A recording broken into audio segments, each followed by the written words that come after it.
Krishna, Krishna, Krishna.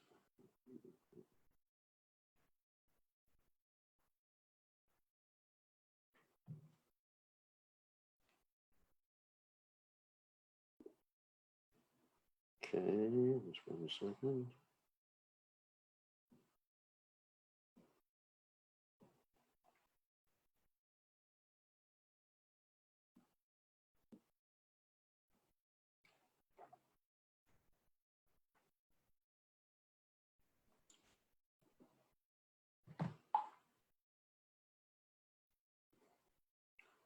Already, we're live on Facebook and mute for everybody.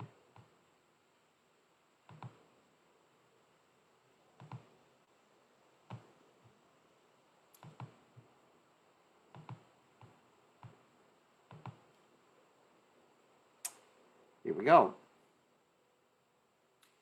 So, welcome to the evening Bhagavad Gita class. Hopefully we get more people joining us in a little while. But we will start by chanting Jai Radha Madhava. Jaya Radha Madhava Kunda Vihari Jaya Radha Madhava Kunda Vihari Gopi Jana Malabha Giri Bharadhati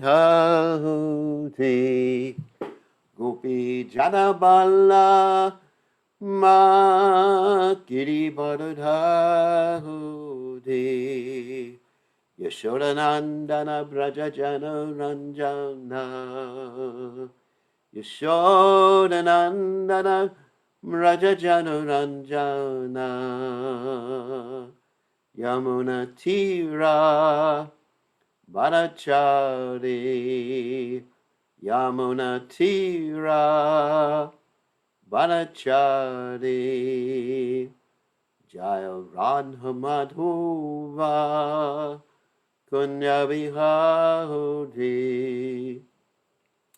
Jaya Radha Madhuva Kunya Vihari Gopi Jana Vallabha Giri Bharadhati Gopi Jana Vallabha Giri Bharadhati Yashodanandana Braja Jana Ranjana Yashodanandana Braja Jana Ranjana Yamuna Tira Vanachari Yamuna Tira Vanachari Jaya Radha Madhuva Kunya Vihari Jaya Radha Madhuva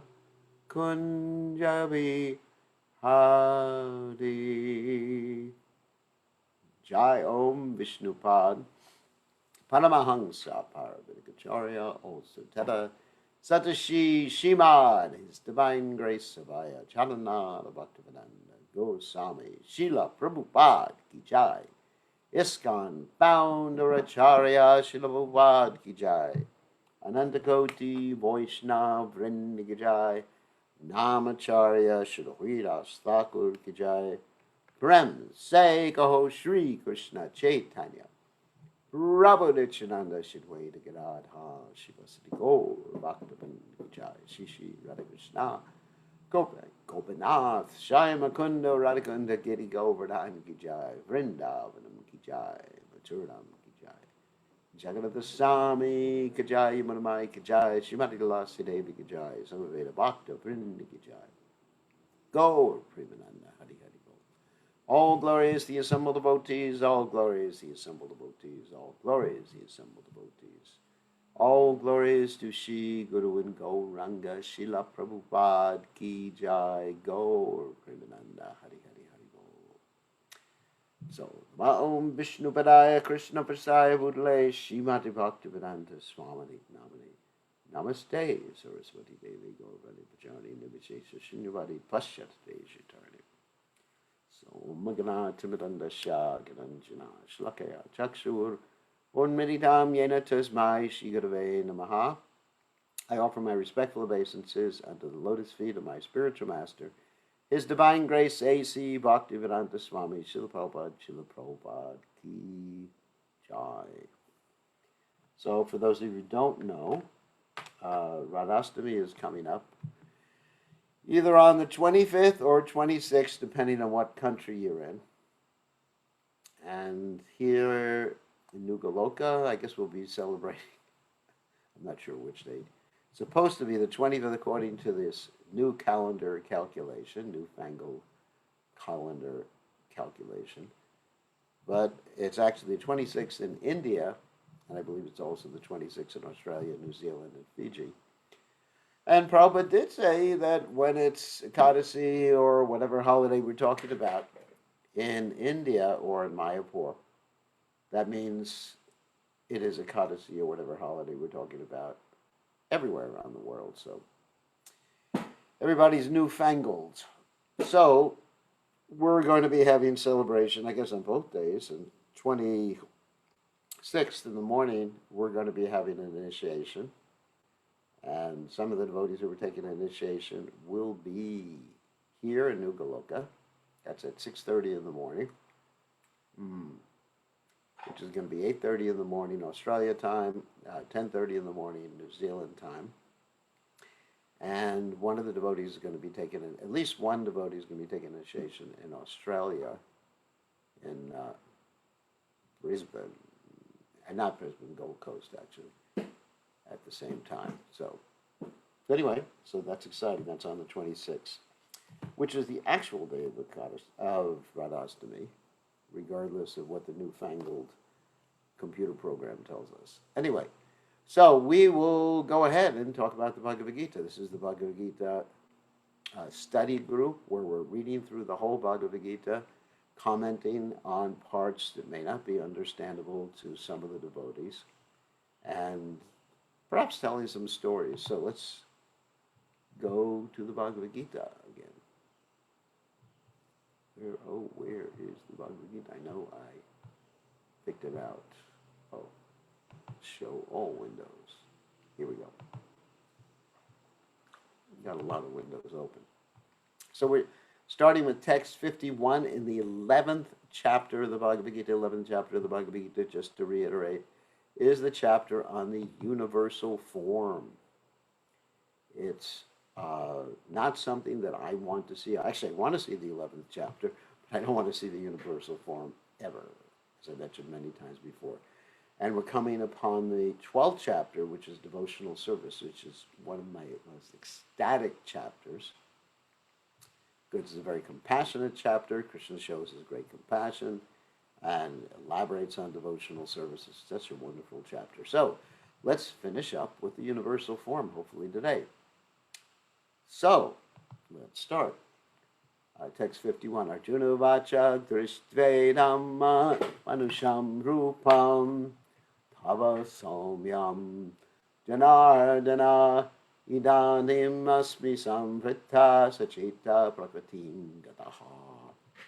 Arjuna vacha, Arjuna said, Drishtva, seeing, idam, this, manusham, human, rupam, form, tava, your, somyam, very beautiful, janardana, O chastiser of the enemies, idanim, now, asmi, I am, samvrita, settled, sachetaha, in my consciousness, prakritim, to my own nature, gataha, return. When Arjuna thus saw Krishna in his original form, he said, O Janardana, seeing this human-like form, so very beautiful, I am now composed in mind, and I am restored to my original nature. So he's relieved not to see the universal form anymore. So here the words, Manusham Rupam, clearly indicate the Supreme Personality of Godhead to be originally two-handed. Those who deride Krishna as if he were an ordinary person are shown here to be ignorant of his divine nature. If Krishna is like an ordinary human being, then how is it possible for him to show the universal form? And again, to show the four-handed Narayan form. In other words, let's just state this clearly. If the ultimate realization was the universal form, then how would the universal form show the Narayan form in Krishna's? Because the universal form is not actually the personal form of Krishna. So it is very clearly stated in Bhagavad Gita that one who thinks that Krishna is an ordinary person and who misguides the reader by claiming that it is the impersonal Brahman within Krishna speaking is doing the greatest injustice. Prabhupada is here indirectly referring to Dr. Radhakrishna. In the beginning of the Krishna conscious movement, we did not have our own Bhagavad Gita. So Prabhupada had to take advantage of Dr. Radhakrishna's Bhagavad Gita, which had pretty good translations, but the purports stunk in many cases. Translations were pretty accurate. For example, the famous verse in the Bhagavad Gita, Manmana Bhavaman Bhakto Madhyashimam Namaskuru Me Vaishasi Sachante Patichini Priyosime, where Krishna says, become my devotee, just think of me, worship me, offer your obeisances unto me, thus you will come to me. So Dr. Radhakrishna in his commentary said, Krishna is not really speaking about himself. He's speaking about the unborn, beginningless within himself. And so Prabhupada termed that as rascaldom. And Prabhupada also said that this Dr. Radhakrishna would have to suffer immensely in his next life because of that offense against Krishna. He's taking Krishna's words and putting his own interpretation to them. As we mentioned many times before, certain Vedic statements can be interpreted if the direct meaning doesn't make sense. If the direct meaning makes sense, then there's no interpretation. The example I've given many times before is that one can say, this is an example, go to see so-and-so whose house is on the river. Now, the direct meaning doesn't make sense because the house is probably not in the river unless he has a houseboat. So, you take the indirect meaning that the house is on the shore of the river. This is a standard Vedic example given to when you should take, given insofar as advising you is when you should take the indirect meaning. So how can we be an ordinary? A pure devotee is not confused by misguiding commentaries in Bhagavad Gita because he knows what is what. The original verses of Bhagavad Gita are as clear as the sun. They do not require lamplight from foolish commentators. Next verse. Shri Bhagavan Vacha Sudur Darsham Midam Rupam Drishtavanasihan Mama Deva Apyasya Rupasya Nityam Darshana Kangshanaha. Shri Bhagavan Vacha, the Supreme Personality of Godhead, said, Sudur Darsham, very difficult to see, Idam, this, Rupam, form, Drishtavan Asi, as you have seen, Yat, which, Mama, of mine, Devaha, the demigods, Api also, Asha, this, Rupasya form, Nityam, eternally, Darshana, Kangshanaha. The Supreme Personality of Godhead said, my dear Arjuna, this form of mine you are now seeing is very difficult to behold. Even the demigods are ever seeking the opportunity to see this form which is so dear. That's Adurlabham. Adurlabham, Atmabhakto, Govindam Adipurasham, Tanaham Vishami. So in other words, very difficult to see. But if one is Krishna's devotee, Krishna gladly reveals himself to his devotee. In the 48th verse of this chapter, Lord Krishna concluded revealing his universal form and informed Arjuna that this form is not possible to be seen by so many pious activities, sacrifice, etc. Now here the word Sudurdarsham is used, indicating that Krishna's two-handed form is still more confidential. One may be able to see the universal form of Krishna by adding a little tinge of devotional service to various activities like penances, Vedic study, and philosophical speculation. It may be possible, but without a tinge of bhakti, one cannot see. That has already been explained. Still, beyond that universal form, the form of Krishna with two hands, is still more difficult to see, even for demigods like Brahma and Lord Shiva. They desire to see him, and we have evidence in the Srimad Bhagavatam that when he was supposed to be in the womb of his mother Devaki, all the demigods from heaven came to see the marvel of Krishna, and they offered nice prayers to the Lord, although he was not at that time visible to them. They waited to see him. A foolish person may deride him, thinking him an ordinary person, and may offer respect not to him, but to the impersonal something within him. That's Dr. Radhakrishna again, Prabhupada is referring to. But these are all nonsensical postures. Krishna, in his two-armed form, is actually desired to be seen by demigods like Brahma and Shiva. In Bhagavad Gita, in the 9th chapter, text 11, it is also confirmed. Avajananti mam mudha manushim tanam ashita. And the translation, of course, is that I am not, or Krishna is not visible. He is not visible to the foolish persons who deride him. Krishna's body, as confirmed by Brahma Samhita and confirmed by Krishna himself in the Bhagavad Gita, is completely spiritual. Satchidananda Vigraha, full of bliss and eternality. His body is never like a material body. But for some who make a study of Krishna by reading Bhagavad Gita or similar Vedic scriptures, Krishna is a problem. For one using a material process, Krishna is considered to be a great historical personality and very learned philosopher. A great and a very learned philosopher. But he is an ordinary man, even though he was so powerful, he had to accept, this is what they're saying, he's an ordinary, and he had to accept a material body. This is actually for those who use a material process. Ultimately, they think that the absolute truth is impersonal. Therefore, they think that from his impersonal feature, he assumed a personal feature attached to material nature.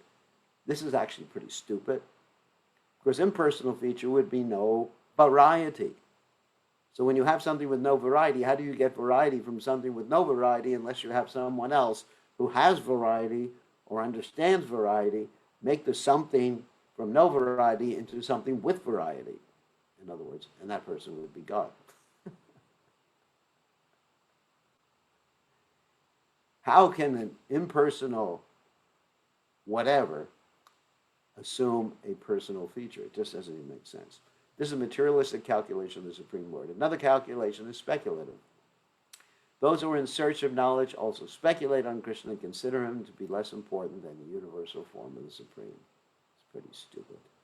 Some think that the universal form of Krishna, which is manifest to Arjuna, is more important than his personal form. Oh my God. According to them, the personal form of the Supreme is something imaginary. They believe that in the ultimate issue, the absolute truth is not a person. But the transcendental process is described in Bhagavad Gita chapter 4, to hear about Krishna from authorities. That is the actual Vedic process. And those who are actually in the Vedic line hear about Krishna from authority, and by repeated hearing about him, Krishna becomes dear. So, of course, our understanding is that the absolute truth has both a personal and an impersonal aspect. And the personal aspect is actually supreme. And the impersonal aspect comes from the personal aspect. In fact, not only is there just the personal aspect and the impersonal aspect, there's also the Paramatma.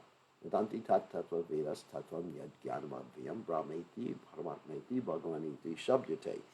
That verse states, the learned authorities say that the absolute truth has three aspects. Bhagavan, that is Krishna himself, then Paramatma, the localized expansion of Krishna in everyone's heart and in every atom, and Brahman, which is the actual energy of the Supreme Personality of Godhead. So, as we have several times discussed, Krishna is covered by his Yogamaya potency. Remember that verse? Naham prakasha sarvasya yogamaya samarvata. I am covered. Why does Krishna cover these people by his Yogamaya potency? Because they're envious of him. And as Krishna says in the 9th chapter, Shranana Purusha Dharma Shasha Parantapa Aprapyamam Nivartante Ritu samsara bharmani. And someone who doesn't have faith in me, then they just have to return to birth and death in the material world and will never understand me. And then also in the ninth chapter, idam tu te guyatamam prapakshamam asuyave jnana vijnanam sahitam yadgyatva mokshase shubhat. Krishna says to Arjuna, I'm revealing all this to you because you are not envious, anasuyave. Anyway. So, he is not to be seen or revealed to anyone and everyone. Only by one to whom he reveals himself can he be seen. This is confirmed in Vedic literature. For one who is a surrendered soul, the absolute truth can actually be understood. The transcendentalist, by continuous Krishna consciousness and by devotional service to Krishna, can have his spiritual eyes opened and can see Krishna by revelation. Such a revelation is not possible even for the demigods. Therefore, it is difficult even for the demigods to understand Krishna. And the advanced demigods are always in hope of seeing Krishna in his two-handed form. And sometimes when they even see Krishna in his two-handed form, they forget that he's God. Why? Because they become overcome with their own prestige, which is false ego, which is subtle sex desire. For example, you have Lord Brahma, who tried to steal Krishna's cowherd boys and calves. And then also you have Indra, who tried to kill all the residents of Vrindavan, thinking, who is this talkative young boy? He is talking everyone out of worshiping me, Indra. The conclusion is that although to see the universal form of Krishna is very, very difficult and not possible for anyone and everyone, still it is more difficult to understand his personal form as Shyamsundar. You have to be a pure devotee. Premanjana churita bhakti vilochanena santakshadaiva viyeshu vilokyanti yam Shyamsundaram achintya guna swarupam govindamari purusham tamaham vajami. You have to love Krishna, not just like Krishna or be attracted to Krishna. You have to be madly in love with Krishna. And then Krishna shows himself. Text 53. Naham vedar na tapasa na danena na chejya sakya evam vido drashtum drashtava nasimam yata. Na, never. Aham, I, Ved, I. By study of the Vedas, na, never. Tapasa, by serious penances, na, never. Danena, by charity, na, never. Cha, also. Ij, by worship, sakyaha. It is possible, evam vidha, like this. Drashtum, to see, drishtavan, seen, asir, you are. Mam, me, yata, as. The form you are seen with your transcendental eyes cannot be understood simply by studying the Vedas, nor by undergoing severe penances, nor by charity, nor by worship. It is not by these means that one can see me as I am. And remember we quoted that verse spoken by Jadbharata. I think some of you remember a previous class where Jadbharata was talking to this king, Rahugana, and he said, now I'll quote the verse again, Ruhuganaita tapasanayati chejya nirva granad hadva nachandasanaiva jalagni surya vana mahat pada rajopi shekam. He said, you cannot understand the absolute truth, which is Krishna, by undergoing austerities, by being in a good grahasta, by being a good sannyasi, by putting yourself in fire in the middle of the summer, by putting yourself in ice cubes in the middle of the winter, or by talking on your mobile phone. Not by any of these things, only by literally taking a bath from the lotus feet, the dust of the lotus feet of the pure devotees. And I'll tell a story about this, just so you can understand this. So we mentioned the other day that three things are very powerful. That is, three substances very powerful in relationship with pure devotees. One substance is the foot-bathing dust, the other substance is the foot-bathing water, the other substance is the prasadam remnants of a pure devotee.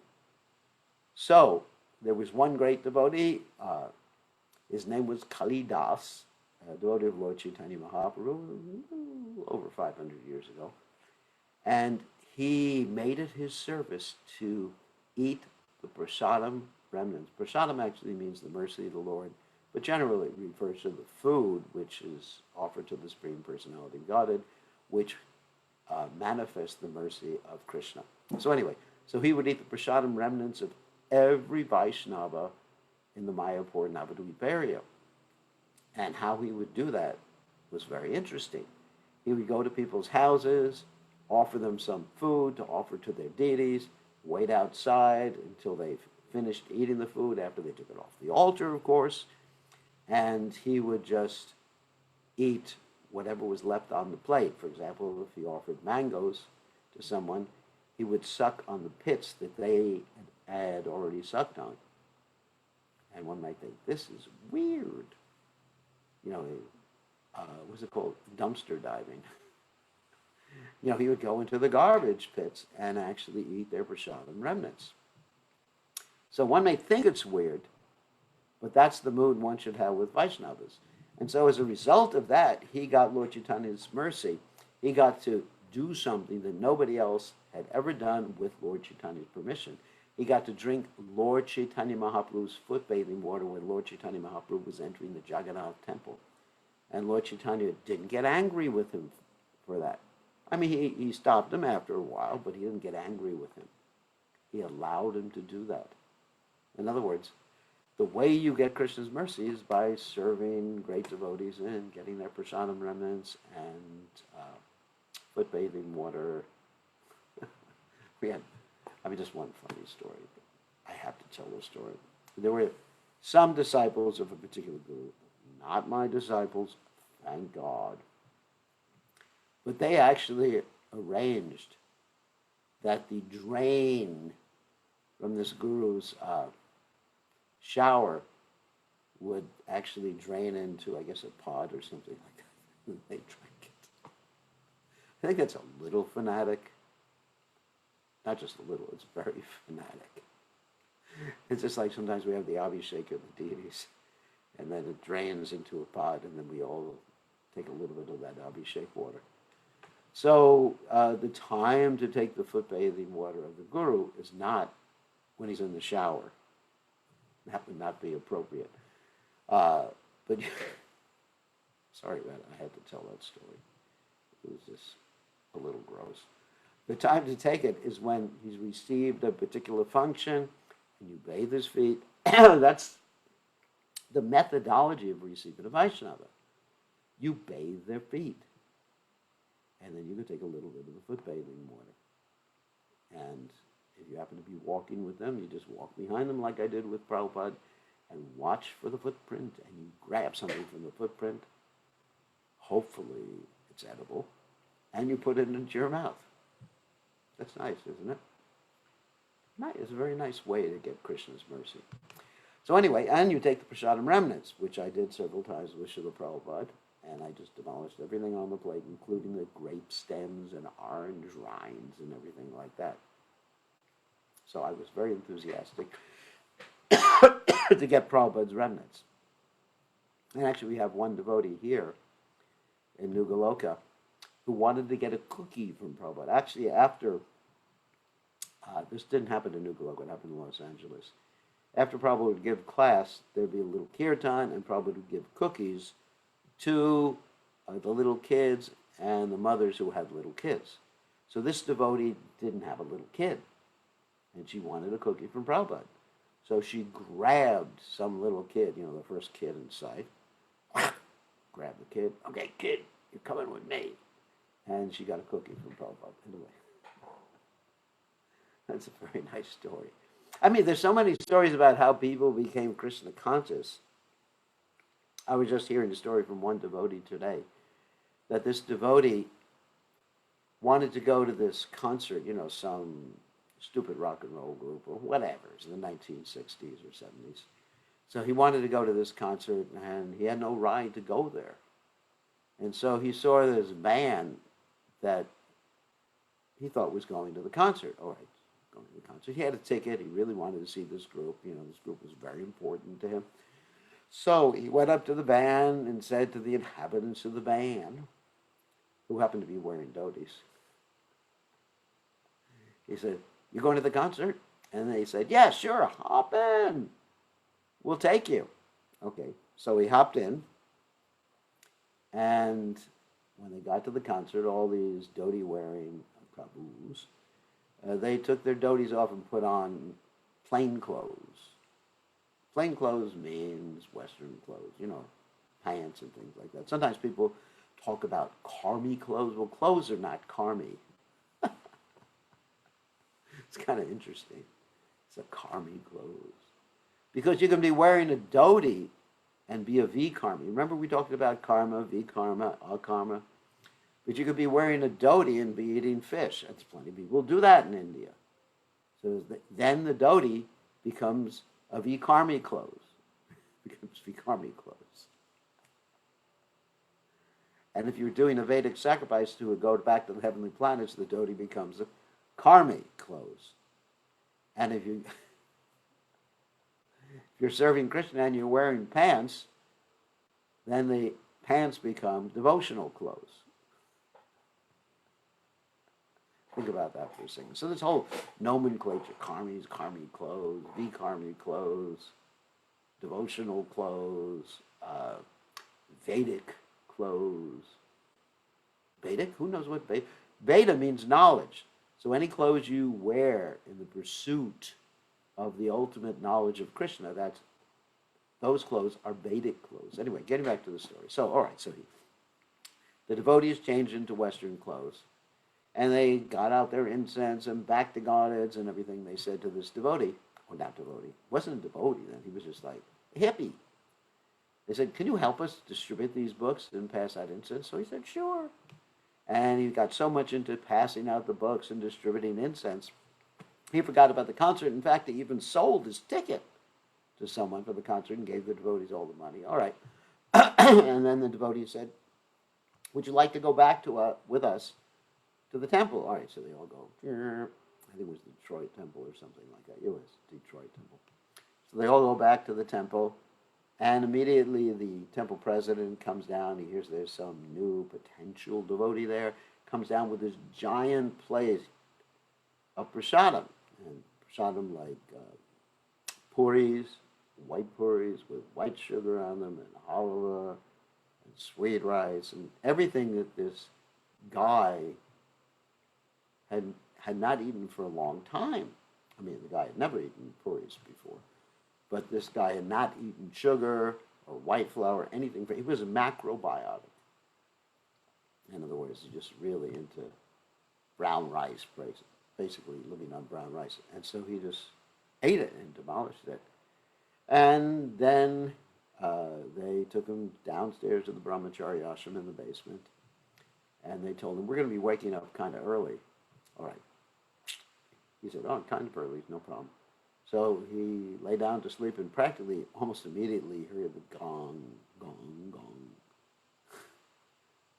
Nobody knows for whom the bell tolls, or tolls for thee. So anyway, he was woken up, and it was time for Mangalarti, so he went to Mangalarti. So about 3 days later, he says, "Can you take me back to where I came from?" And they say, "Sure." And on the way back, they stop somewhere else and do some Sankirtan. Sankirtan is book distribution and asking people for donations like that. So they stop, and he's having a good time, and they say, "Do you really want to go back?" And he says, "No, I want to go back to the temple." So he goes back to the temple, 3 days in the temple, and 3 or 4 more days in the temple. They said, "You want to go back?" He said, "No." And then he remained. So, so one gets the association of devotees, even accidentally, or serves, like this devotee was serving Prabhupada. Now, Prabhupada wasn't there in his Vapu form, or physical form at that point, but this devotee was serving Prabhupada by distributing Prabhupada's books and helping assist the devotees in the temple. So simply by doing that, without even being aware of what he was doing, he became so inspired that he remained as a devotee for the rest of his life. I mean, he's still alive. He remained as a devotee. It's amazing. It's amazing. So in other words, you can't see that form of Krishna by studying the Vedas, undergoing severe penances, charity, worship, etc., like that. But if you get the association of a devotee and you serve a devotee, then you can see Krishna. Amazing. I'm not saying this devotee has realized 100% the Supreme Personality of God, but he certainly seen the deities, he certainly chanted Krishna's holy names, initiated devotee, disciple of Srila Prabhupada, and he's basically seen Krishna, just even accidentally. So therefore, the conclusion we can arrive at is that somehow or other, we want people to be Krishna conscious. You just give them Krishna and Prabhupada's association, and it will act after some time. Now, if someone gets the Gita, even they don't read the Gita, they put it on their bookshelf in a very respectable place, they've done a little service. And then eventually it acts. It may be a slow-acting, I don't want to say poison, but a slow-acting medicine, vaccination, but eventually will act. And their eyes will be opened. Just like there's one person, Aldous Huxley, in the 1960s, he wrote about opening the doors of perception. Of course, he was referring to, not Krishna consciousness, he was referring to the taking of some psychedelic drugs, which do not open the doors of perception. They close the doors of spiritual perception and give you an illusion within an illusion. However, the chanting of Hare Krishna and serving the Vaishnava and serving Prabhupada opens the doors of perception, and then one can really just falls in love with Krishna and sees Krishna and dedicates their whole life to Krishna. So that's all we have to do to bring people to Krishna consciousness, is to purely represent his divine grace, Srila Prabhupada.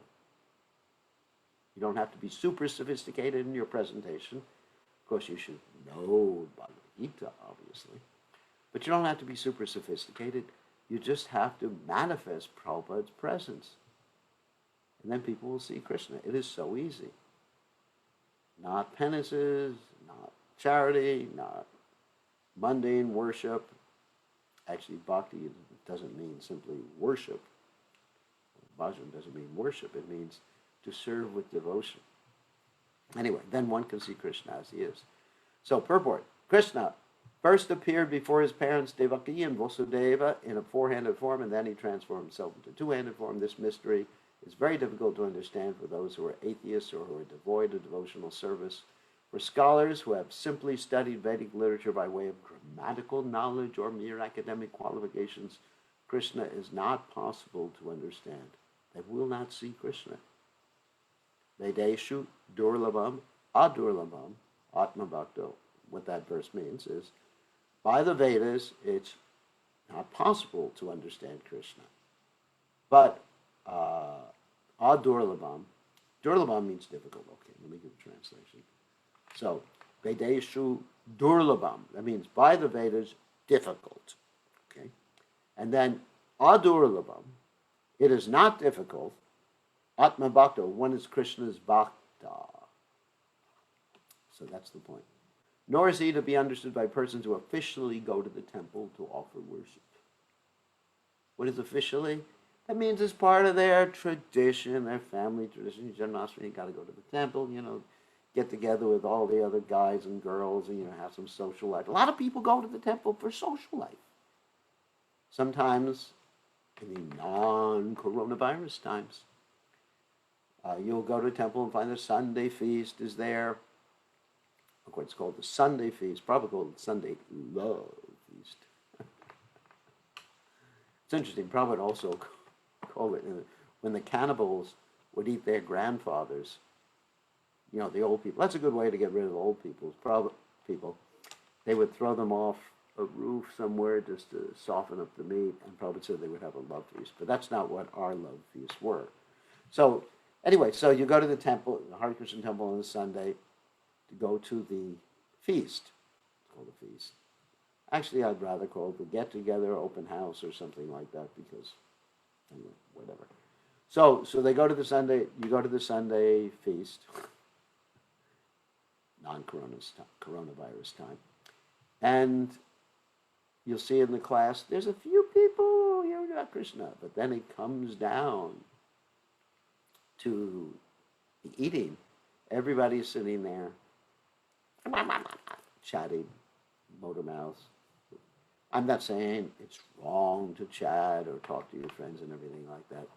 But many people come to the temple just for that. They won't come to hear, they won't come to do this, but they come to eat. And now, of course, we say, because it's prasadam, it's better than nothing, they're making some spiritual progress by taking prasadam, but they're not really advancing very quickly.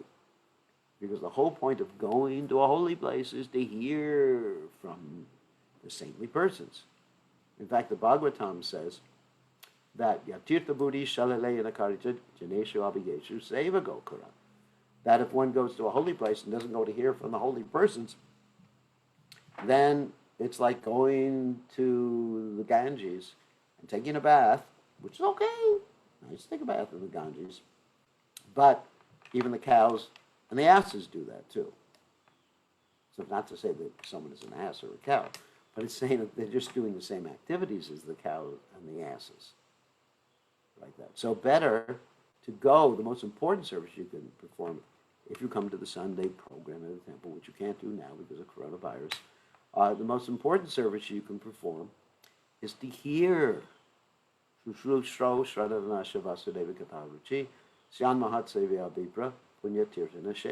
Prabhupada says here, nor is he to be understood by persons who officially go to the temple to offer worship. And sometimes, forgive me, the ladies go to the temple just to show off their outfits, their latest sari. How do I know that? Champaka told me that.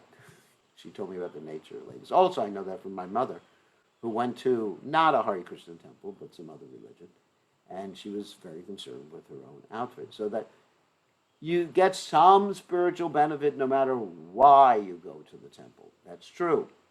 But you cannot understand Krishna unless you actually go to serve and love Krishna and immerse yourself in Krishna's holy names and serving the Vaishnavas.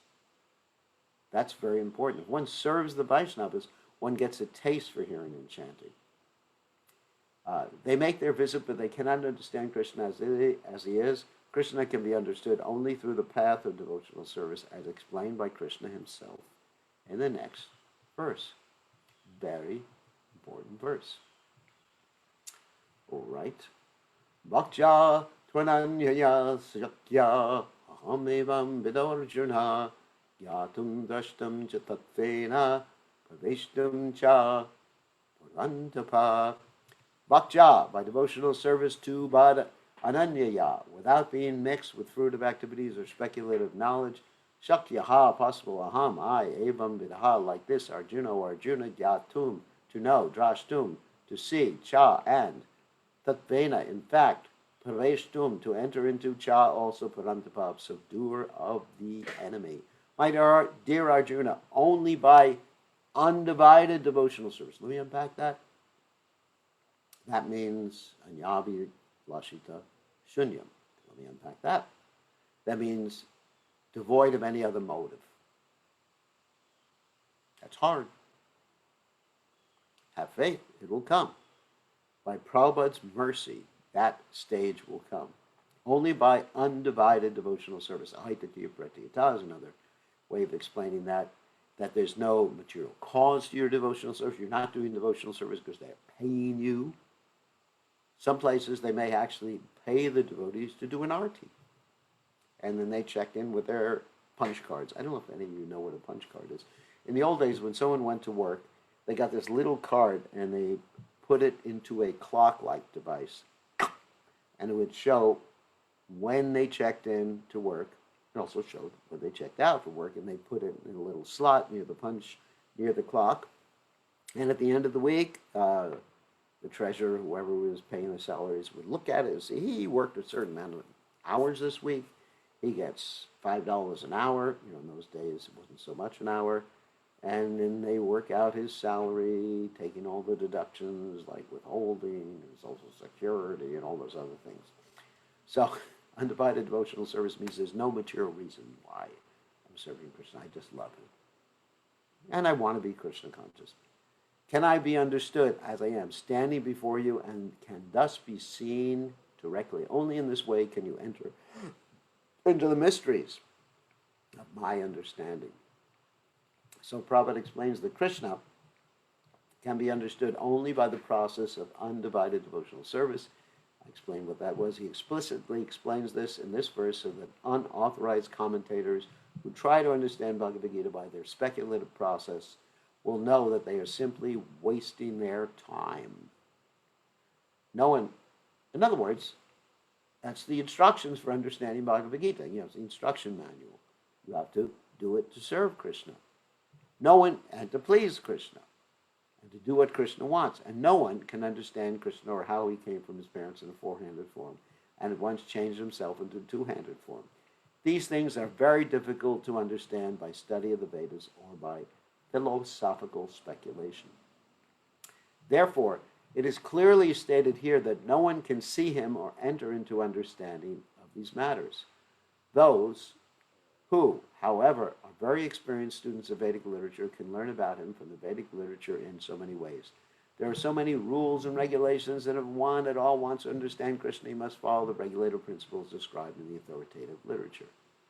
One can perform, and so the regulative principles that we have to follow are very simple. Very simple. It's no problem. I mean, who wants to eat meat? Yuck. Or fish. You. Or eggs. Ooh. Yuck. Just think of what it is. What an egg is. Anyway.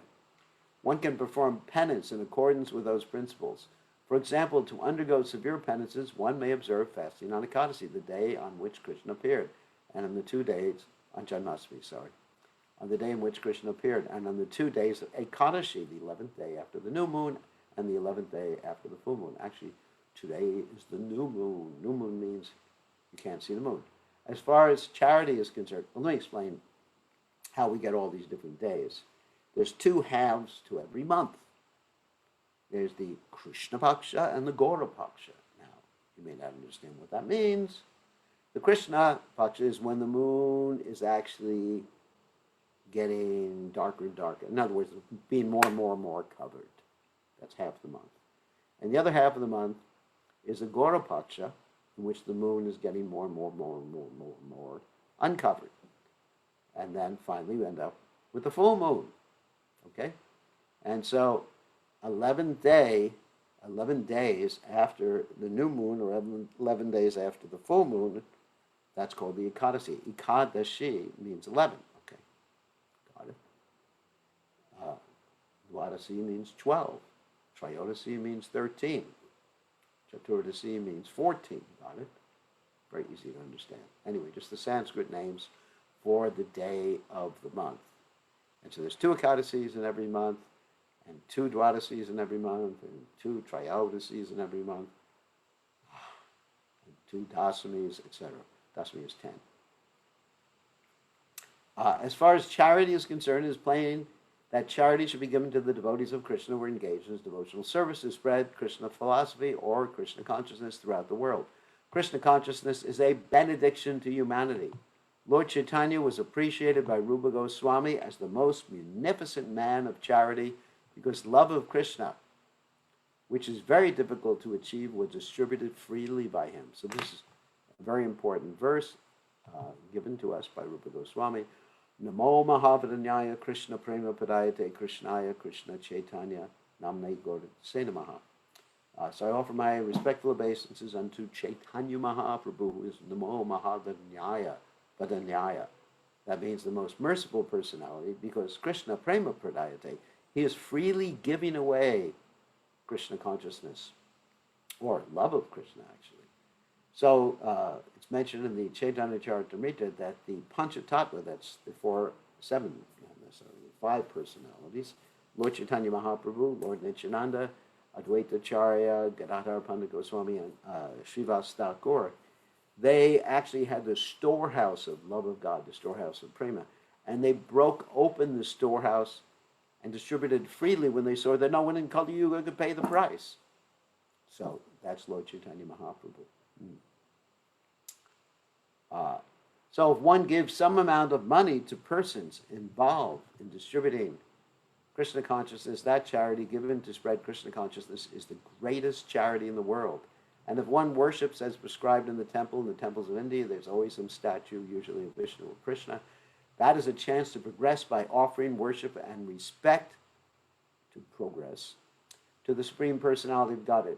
For the beginners in devotional service to the Lord, temple worship is essential, and this is confirmed in the Vedic literature in the Shvetashvatara Upanishad. Yashe deve parabhaktir yata deve tada guru tashaite katita yarta prakashante mahatmana. One who has unflinching devotion for the Supreme Lord and is directed by the spiritual master in whom he has similar unflinching faith can see the Supreme Personality of Godhead by revelation. One cannot understand Krishna by mental speculation.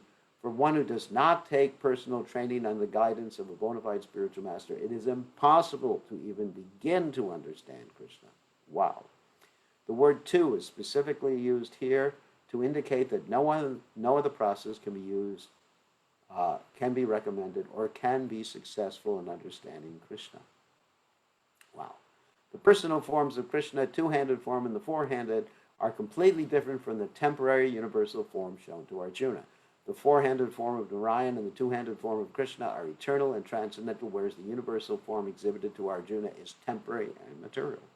The very word Sudhurdarsham, meaning difficult to see, suggests that no one had seen that universal form.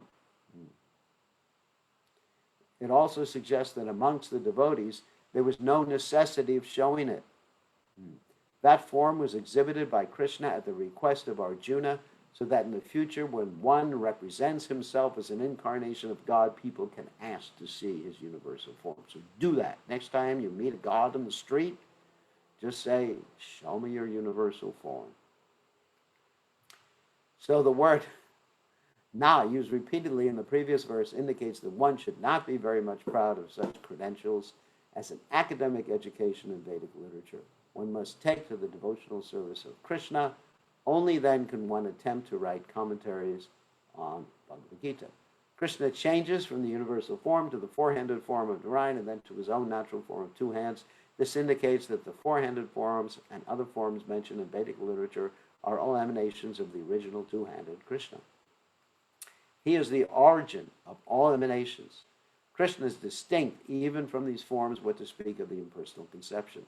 As far as the four-handed forms of Krishna are concerned, it is stated clearly that even the most identical four-handed form of Krishna, which is known as Mahavishnu, remember?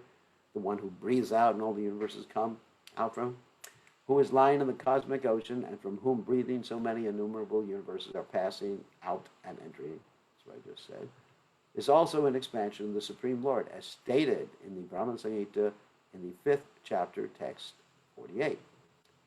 Yashaika nishvasata kalamatala atavalambhya jivanti loma vilaja jaganandhanata vishnur mahansehi yasya kala vishesho govindamadi purusham tamaham vajami.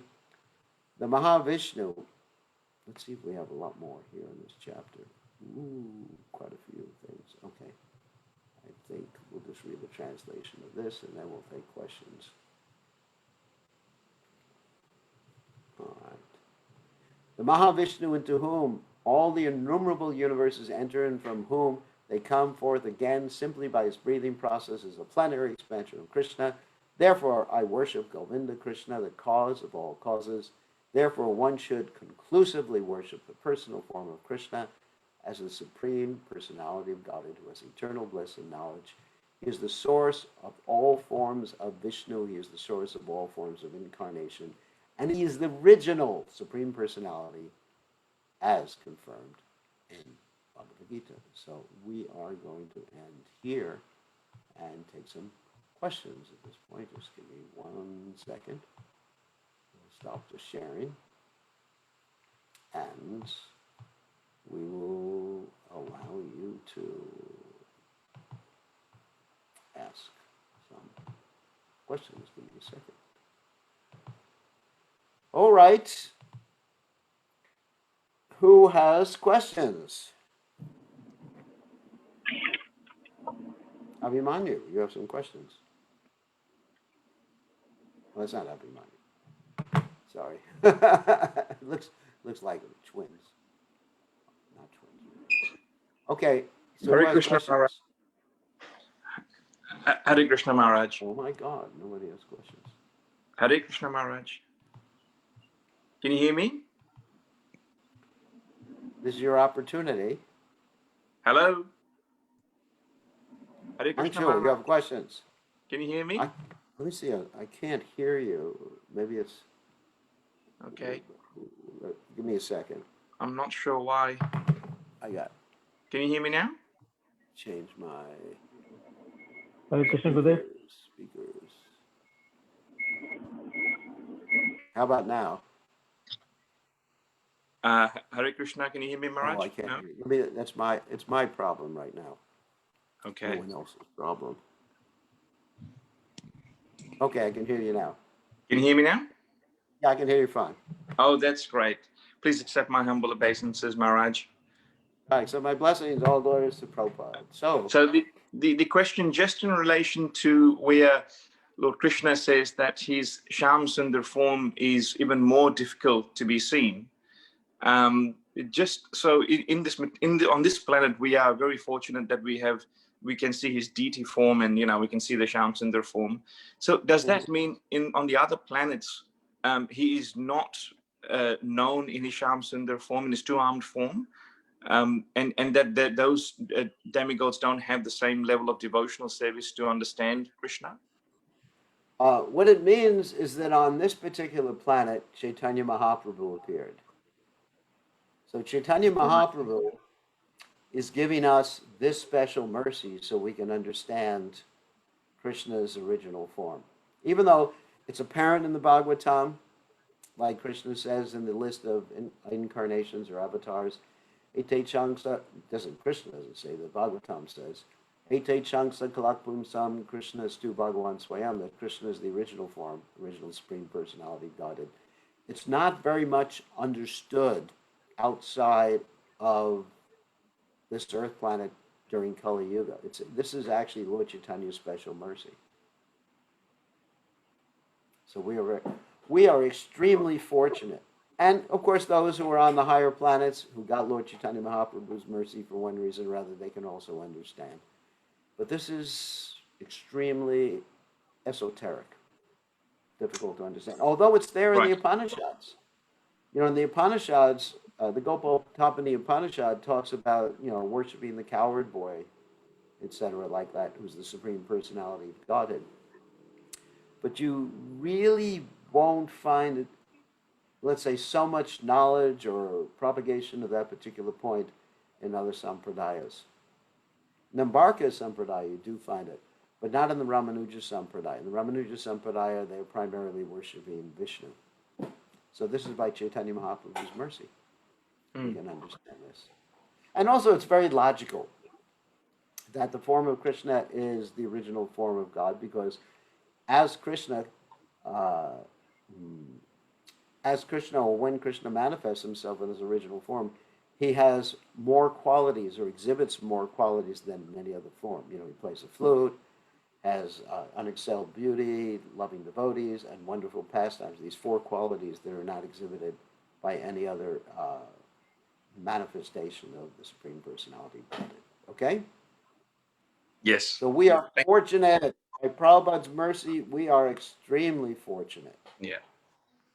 Thank you, Maharaj. We should thank Prabhupada every day. Sounds like Rishikesh. Is that Rishikesh? Yeah. Yes, Gurudev. Okay, Rishikesh. Please accept my obeisance, Gurudev. Sorry. Gurudev, just quick question. You were stressing on serving Vaishnavas. What's the best way to serve a Vaishnava? I know there are many ways. Best way, there's a very easy process. It's called ask them. Okay. It's actually quite easy. You go up to the Vaishnava and you say, "What can I do for you?" And whatever the Vaishnava says, that's the best way. Like Prabhupada said, if he asks for a glass of water and you bring him milk, that's actually not the best way. You have to do what he asked for. You understand? So It's easy. How do you serve Vaishnavas? Go and ask them, and of course you're probably afraid of asking. Some Vaishnava may say, take sannyas for education. So, like Prabhupada had dreams of his spiritual master beckoning to him, take sannyas, and Prabhupada was horrified. But Prabhupada did it. But he was horrified. So I'm not telling you that. Don't worry. Don't worry. that would be really bad. Bad idea. So in other words, we go to a Vaishnava and we say, what can I do for you? What do you need? What service you need? What would please you the most? And be ready to do it, if practical. If practical. So, does that answer the question? Yes, Gurudev. Thank you. Okay. Who else do we have asking questions today? No one else. Gurudev, Yeah. is a Vaishnava, is that just a devotee, or what is like the definition? Okay, that's an interesting question. Like,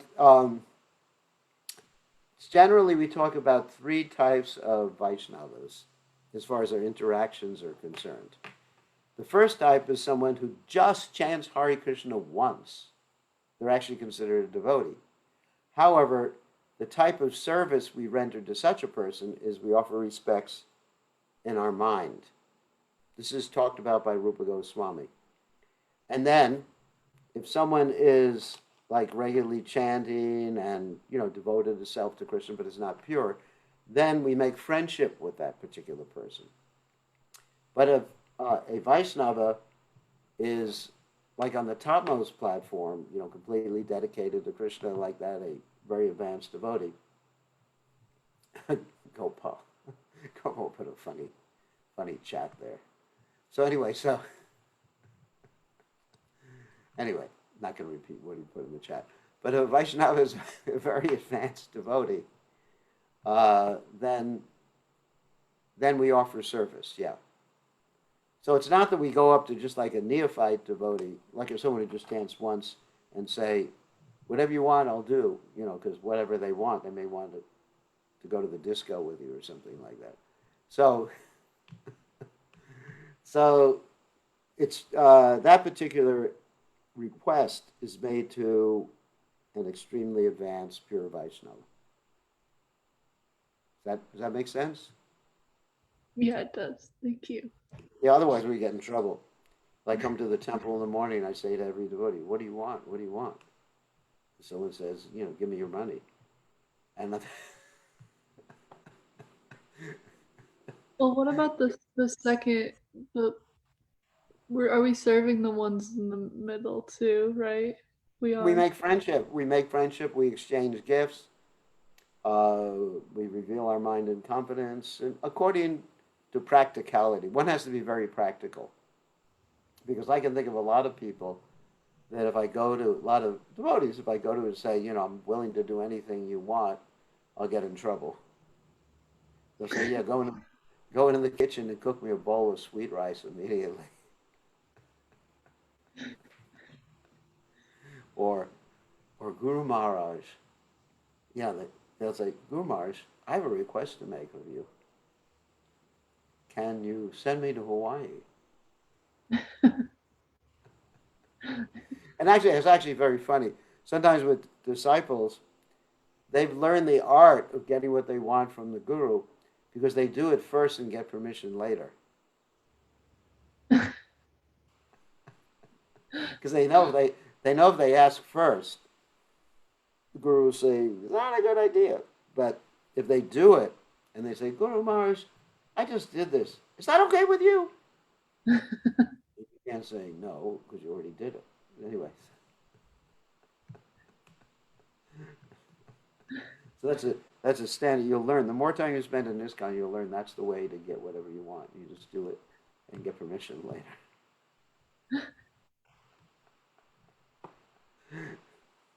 Anyway, don't quote me on that. get in trouble. So, is that right? Any other question? Thank you, Veda Priya, for that question. Who asked another question?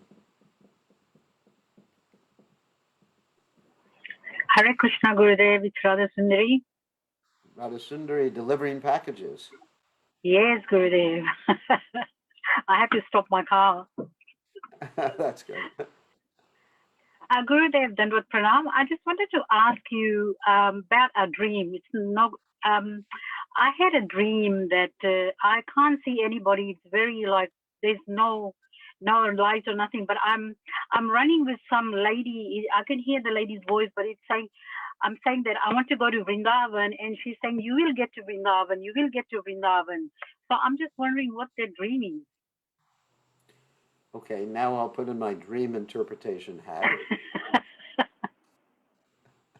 and ask Krishna. Well, the point is, what the lady meant was that simply by serving and continuing to chant your rounds, you'll get to Vrindavan. How about that? How about that for an interpretation? Yes. Yeah, I was just like thinking, why did I get this dream? Well, it's a pretty nice dream. Yeah, actually, I want to go to Goloka Vrindavan. I don't want to live in this jail. Yeah, It's a jail for us. Pretty nice dream. You know, I have dreams when someone says to me, "You'll get to go to Walmart. You'll get to go to Walmart."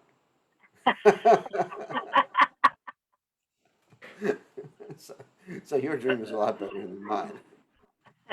Walmart. You know what Walmart is? Do you have them here? Yeah, I know. That's right. It's a Kmart here. There's a Kmart. We used to have Kmart. Kmart's pretty much gone out of business in America. So they're in Australia and New Zealand right now. Mm. All right. Thank you. Thank you for a good question. But I have a question for you. Why does it take so long when I send a package to Australia for it to get delivered? It's just because of this COVID, Gurudev. The planes are not coming as much, so they're sending it through the ocean. So it's all surface mail now. Oh my God. Yes. That's terrible. Does the Australian government open up every package that comes into Australia from overseas? They do. They X-ray it, but they don't open it. If it's suspicious, then they open it. What if I'm sending beads to someone? Do they open that up? They can if it looks, like something. Then they'll open it, and if they see it's a bead, then they'll probably just give it to the person. Oh, they'll give it. Okay. Yeah, but they'll check the beads if it's a wood, like whether it's a treated wood or what.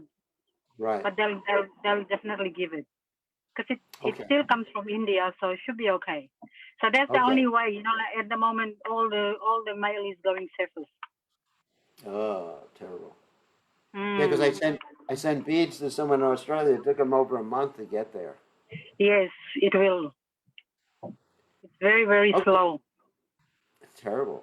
Okay, so one other question. One other person has the ability to ask questions. No one today.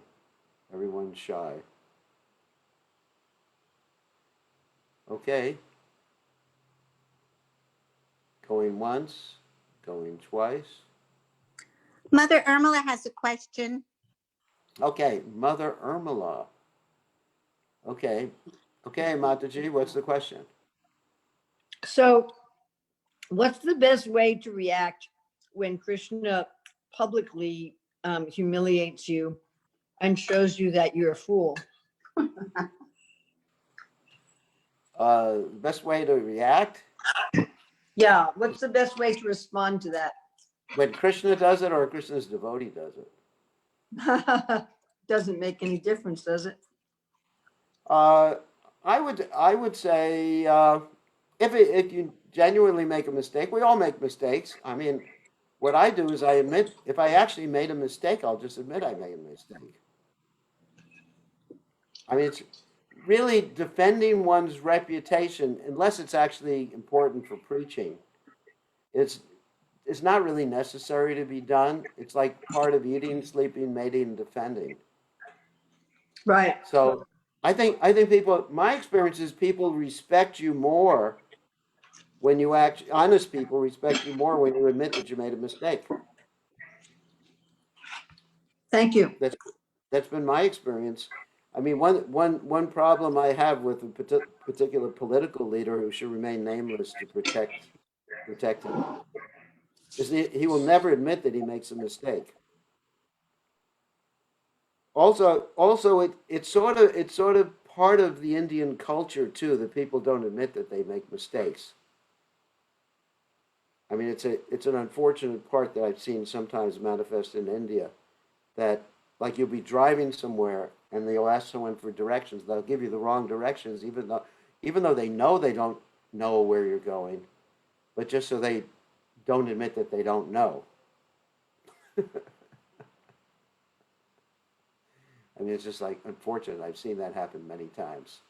They'll just give you wrong directions because they're afraid of saying, I don't know. So we should always be willing. I mean, it's actually refreshing to admit one's faults. I mean, as you know, as Mother Urmila knows, that many times, I'll just speak about, something I did that was wrong or whatever, because it's better to be honest. I just feel it's very refreshing to be honest when one has made a mistake, because what can you do? We're all in this world. We all make so many mistakes, and Krishna corrects us. It's kind of nice. That means Krishna loves us.